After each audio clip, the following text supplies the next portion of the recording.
Hello, I'm Vivian Wilhoite, Vivian for Mayor, and I'm running for Mayor of Nashville and Davidson County.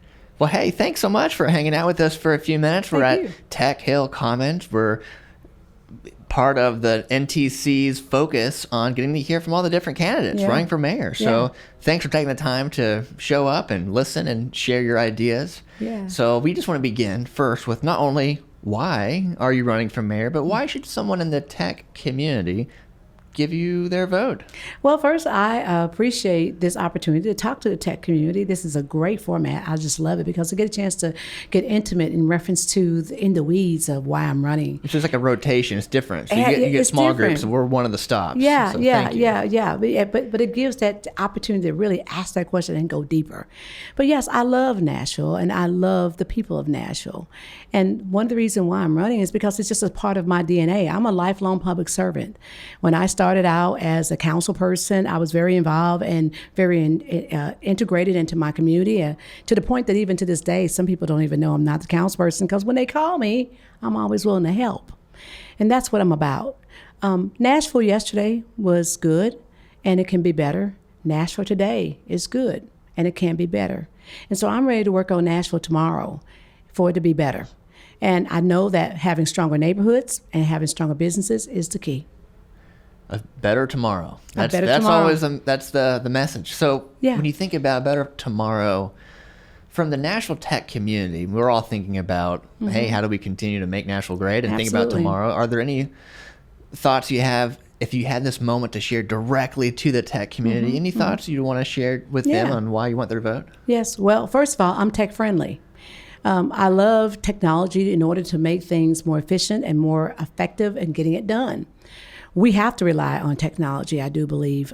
As a council person, when I served from 2003 to 2007, one of the things I introduced was something we're doing today, but it was ostracized when I introduced it as a council person, and that was to have camera readers on cars. And we're talking about 2003 now.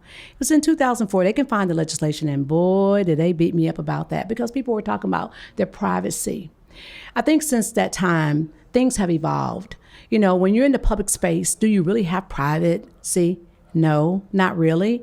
So you have to be careful in reference to what you're doing, whether you're running a red light or if you're doing anything else that can maybe get you a divorce, you know? But my point is that even then I was thinking about technology that can help advance us in reference to public safety, and that was then. Wow. Now, what are we looking at today? We have what is called a pilot of cameras that are used to deal with people going through traffic lights, catching people doing crime. We're doing that now.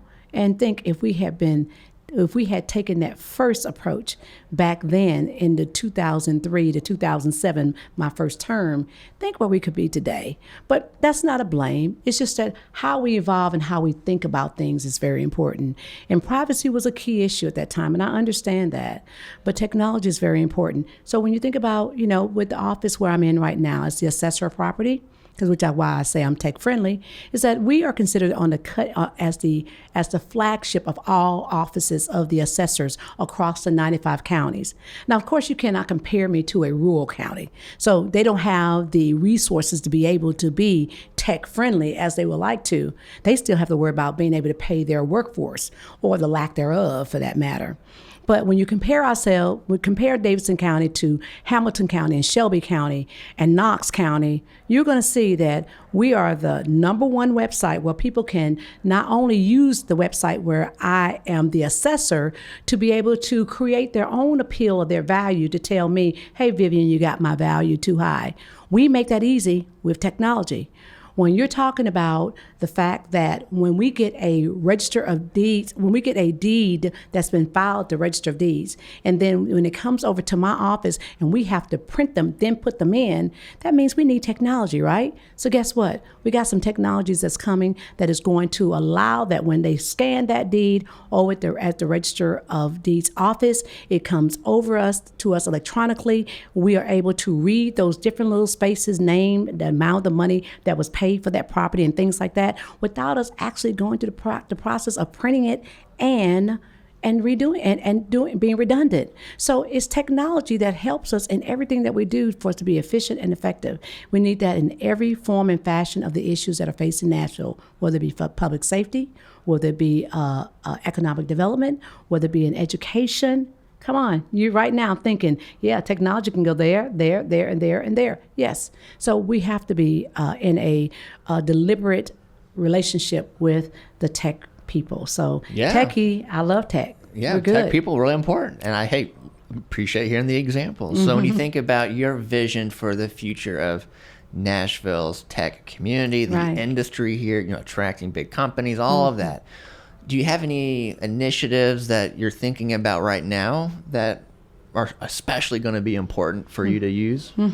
Well, I think some of the initiatives is to also be able to, as far as transit is concerned, because it's definitely not something that's going to happen tomorrow as soon as I'm sworn in on September 1.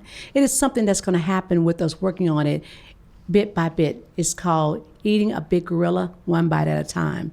When we're talking about transit, let's just start with the low-hanging fruit, how technology can help us, letting us know that intersections that need to be freely flowed, and letting us know about when a traffic light is out that has caused an accident, or to keep the accident from happening because it's blinking after a storm.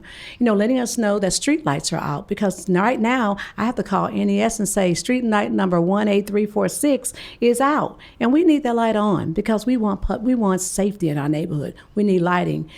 All that comes from technology. So I can see us making sure that we incorporate those technologies into our city to make us more safe and make us more effective and efficient. Last question.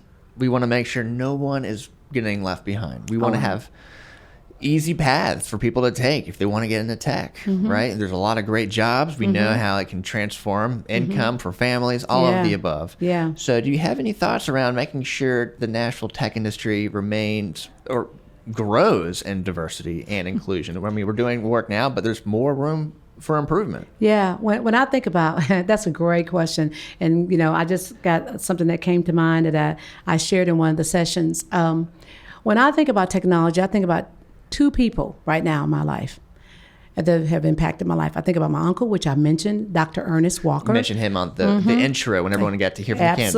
Absolutely. And he was a big techie. I mean, from analog to digital to the barcode to so many inventions that he has under his name as a small scientist, as a scientist.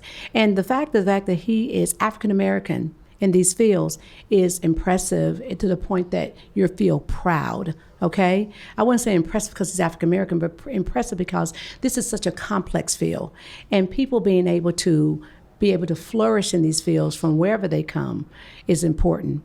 So I think about him and the things that he has gone through, some of the ups and downs that he also experienced while he was in the tech field and when he lived, but it was very good to him as far as his life is concerned. So I heard you say the question about the fact being able to, to be able to support your family. Well, then I think about my son. Various is now in a software school here in Nashville. He has his associate degree from Mount San Antonio College, Mount SAC, as they say, from West Covina, California. That's where he attended for 2 years. And then he also has his four-year degree from Lincoln University. Now, he's gotten those degrees in kinesiology and could have gone into the workings of the body and things like that. And, of course, it requires you to have advanced degrees. But my son has decided, and he's now in school, to go into data analytics. He's in a software school. And I look at him and I said, Furious, can you do that? He said, Mother, when I graduate, I can go into a 6-figure digit job.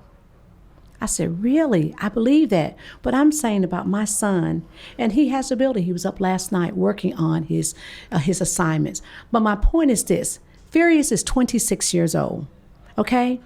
Everybody may not go to college, but those who go to college may decide to even make a pivot to go into technology, tech schools, things like that. But what if you don't want to go to college and you want to go into tech school? That's possible. That's good. So you would start in school. That's where you have to meet people where they are. And if you're talking about influencing students, men, women, to go into those areas, you have to be in the schools. You have to talk about what is the appreciation of being in that field. And you meet people where they are so that they will choose that field, because that's a workforce we're going to need. And that's a workforce that's going to be very, very amplified and exponentially grow. Thank you for sharing that story. And I know you have a lot of pride in your family, both from your uncle and from your son. So, hey, thank you also for running for mayor, right? You. I mean, everybody who shows up, this is hard work, and you're sharing your ideas and you're contributing. So thank you for showing up today as well. So yes. With that said, thank you so much. I want to thank you, and I want to thank the listening audience again, Vivian Wilhoite for mayor, and just want to say that, it's going to be all of us talking about investing in all of these issues that are important in Nashville, but really when it comes down to it, is who has the energy, who has the drive, and who has the passion. That's Vivian for mayor. I thank you. I ask you for your vote. Thanks for watching. This episode has been a production of Relationary Marketing in partnership with the Greater Nashville Technology Council.